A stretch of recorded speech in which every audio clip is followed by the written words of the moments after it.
What's up everyone, hope you're all doing well on this gorgeous Sunday afternoon. Gal the Can 23 back again in the Blu-ray corner for this week's Blu-ray DVD update. Once again, it's not going to be a long video. Like last week, I only have 3 titles to show, 1 being a DVD, 2 being Blu-rays, so let's get straight into it. So I'll show the DVD off first.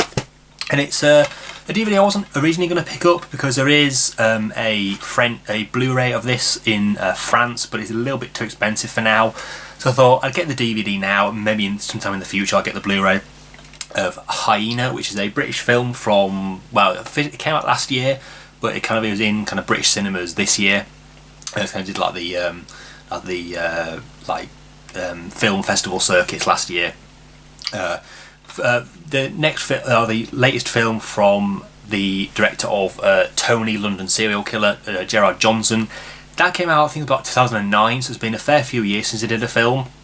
Once again, starring Peter Ferdinando, one of my favourite kind of new British actors. He's got a really good range. You might have seen him in A Field in England. He was also in, he's been in a few kind of scattered things every now and again. But he's a really good actor. We've also got Stephen Graham, who, if anyone in the US, you probably know Al Capone from Boardwalk Empire. Has also been in a few things as well, other things as well. But yeah, DVD only in the UK, which is very disappointing. Really good film though. Basically, Peter Ferdinando plays this this kind of little bit corrupt cop. Basically, he takes drugs, he drinks a lot. But he's still a really good policeman, cop, whatever you want to say. And it's kind of like different kind of stories kind of intertwine, and kind of how he kind of like becomes embroiled in this prostitution ring, and kind of different things that kind of happen to him and the people around him. I will say that Stephen Graham's not in it for that long. A little bit of a, not really a spoiler, but there you go. But yeah, good film. I don't think it's as good as Tony, to be honest. The ending was pretty much a cop out, to be quite honest. But if you're any kind of a fan of like kind of different kind of British kind of low budget films, I'd say it's definitely worth a watch. It'll probably come on Netflix soon enough, I think.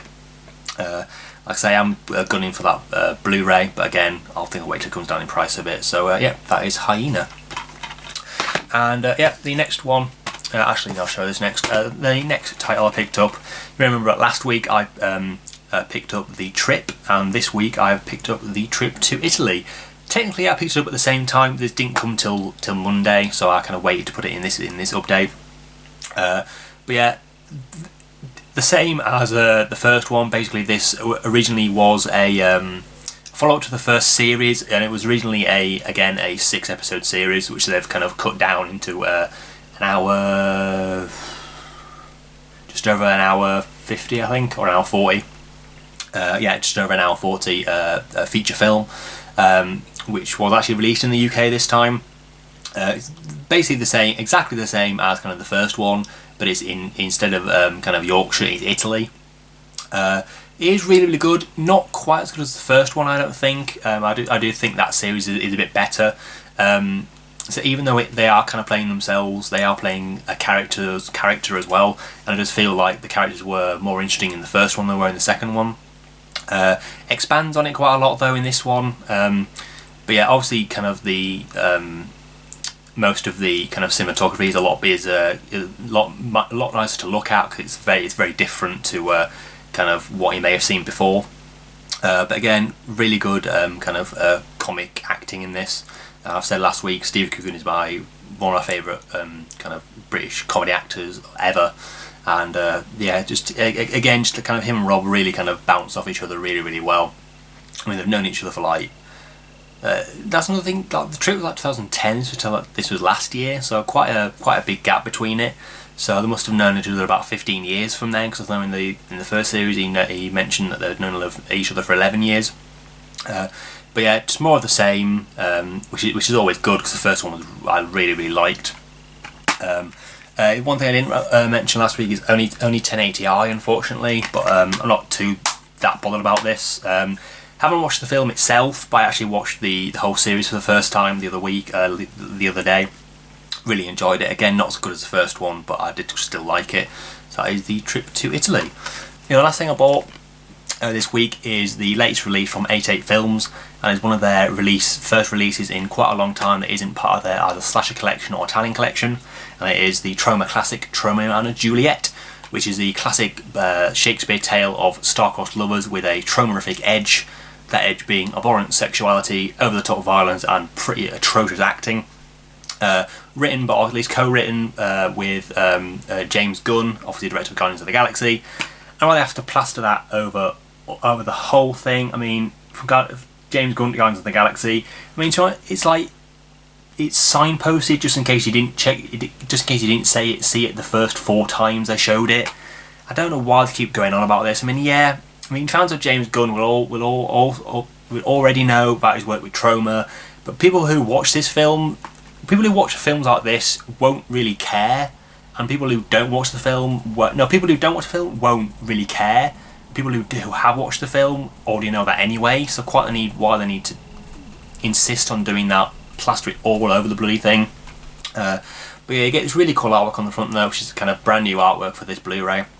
This has been released in the US, I think last year sometime, or maybe might have been this year. But yeah, as a Troma film, you'll enjoy it a lot more if you know what you're going to get. It's a casual. I remember read the review for this on Bluray.com, and it said that, which I agree with. It said that 90% of kind of casual film goers will not like this film at all. They'll absolutely hate it. But I'll say if you know what to expect, you'll enjoy it a lot more. I do admit that they're not good films at all, but they're just a bit of fun. You know, they're over the top. They're very guerrilla style, very, very, very low budget. I do honestly think in my heart of hearts that Lloyd Kaufman is an actual genius. I mean, he makes these films with very, very low money, really, really good effects for kind of a low budget effort. Yeah, the acting is pretty bad. The story it's one of those.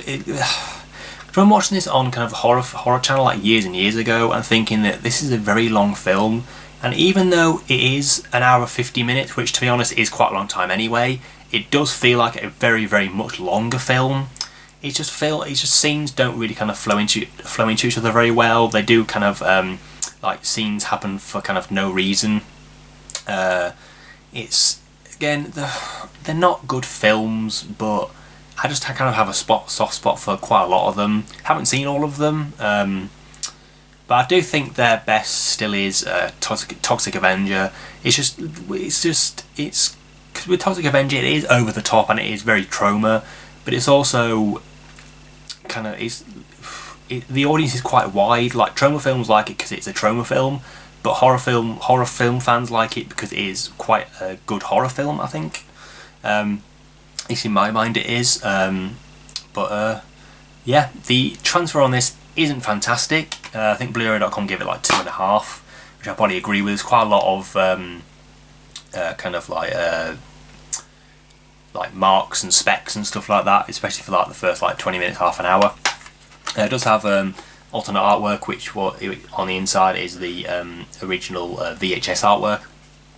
Pretty cool quote on the front on the inside artwork. Shakespeare is transformed into a no-hold bard. Get it, bard, because he's a bard. But yeah, decent. I did notice that some of the extras are missing on this. It has deleted. Oh, maybe not. No, maybe not.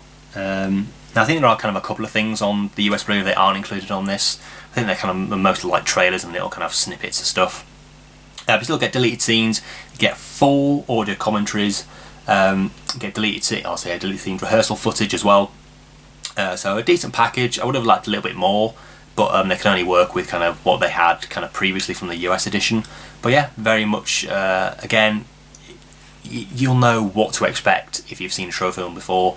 Any Troma film fan definitely need this in their collection. That is Tromeo and Juliet, and that is this week's update. So again, another short update this week.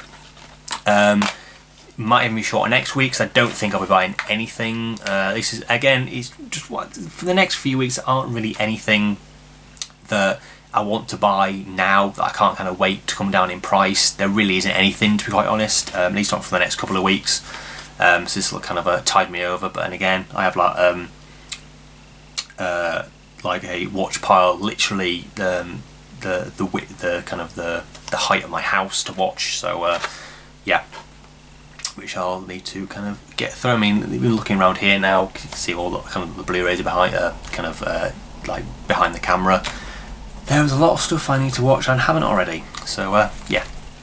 So yeah, that'll about do for this update. So again, I wanted to but to be honest, I could have waited till next week to do this. Because it was only 3 titles. I thought, what the hell, I might as well get it over with. And I didn't do any content this week either, so I need to at least kind of show my face a little bit on my channel, which I've done hopefully decent enough today. So yeah, again, thanks for watching this update. Thanks as always for watching, and have a great day.